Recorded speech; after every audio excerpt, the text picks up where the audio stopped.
Donald Trump अपने वादों को निभाने के लिए जिस तेजी से फैसले ले रहे हैं, उससे न केवल अमेरिका बल्कि पूरी दुनिया हिल चुकी है।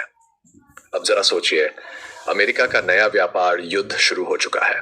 ट्रंप ने कनाडा और मैक्सिको से आने वाले सामानों पर 25% टैरिफ और चीन से आने वाली वस्तुओं पर 10% टैरिफ लगा दिए हैं। उनका सीधा कहना है, अमेरिका को लूटा नहीं जा सकता।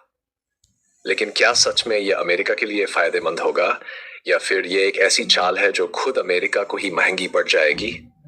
अर्थशास्त्रियों की माने तो ट्रंप का यह फैसला महंगाई को बढ़ा सकता है, जिससे रोजमर्रा की चीजें महंगी हो सकती हैं। कई कंपनियों को अपनी कीमतें बढ़ानी पड़ेंगी और इसका असर आम जनता पर पड़ेगा। याद कीजिए 1930 के दशक की महामंदी, जिसे बड़े पैमाने पर संरक्षणवादी नीतियों ने और बिगाड़ दिया था। क्या इतिहास खुद को दोहरा रहा है? अब बात करें अमेरिका के सबसे करीबी दोस्तों कनाडा और मैक्सिको की। ट्रंप की नीतियों से सबसे ज्यादा झटका इन्हीं देशों को लग रहा है। हालात इतने बिगड़ गए हैं कि कनाडा ने अमेरिकी उत्पादों पर $4 अरब के टैरिफ लगाने की घोषणा कर दी है। वहीं मैक्सिको भी जवाबी कार्रवाई की तैयारी में है। सोचिए, जो देश दशकों से एक दूसरे के साथ व्यापार कर रहे थे, वे अब व्यापार युद्ध में फंस चुके हैं। क्या यह अमेरिका को दुनिया में अलग थलग कर देगा, या फिर यह ट्रंप की एक लंबी रणनीति का हिस्सा है? अब आइए एक और चौंकाने वाली खबर पर। ट्रंप ने प्रशासन में बड़े स्तर पर छंटनी शुरू कर दी है। उन्होंने कई सरकारी कर्मचारियों को बाहर कर दिया है, खासतौर पर वे लोग जो उनके खिलाफ काम कर सकते थे। न्याय विभाग और FBI में भी बदलाव किए जा रहे हैं।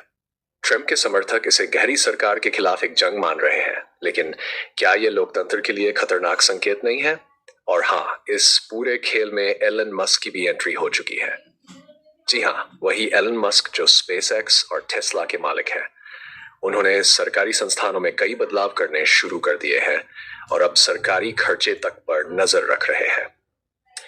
क्या ये अमेरिका में एक नए प्रकार की निजी सरकार की शुरुआत है? विदेश नीति की बात करें तो ट्रंप अब केवल व्यापार युद्ध ही नहीं लड़ रहे, बल्कि भू राजनीतिक मोर्चे पर भी आक्रामक हो गए हैं।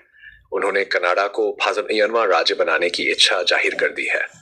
वहीं उन्होंने नामा से नहर पर अमेरिकी अधिकार वापस लेने की धमकी भी दे दी है। ये तो पूरी दुनिया के सत्ता संतुलन को हिलाने वाला कदम है। तो दोस्तों, ये सब देखकर क्या लगता है? ट्रंप जो कर रहे हैं वह अमेरिका को फिर से महान बनाएगा, या फिर अमेरिका को दुनिया से अलग थलग कर देगा?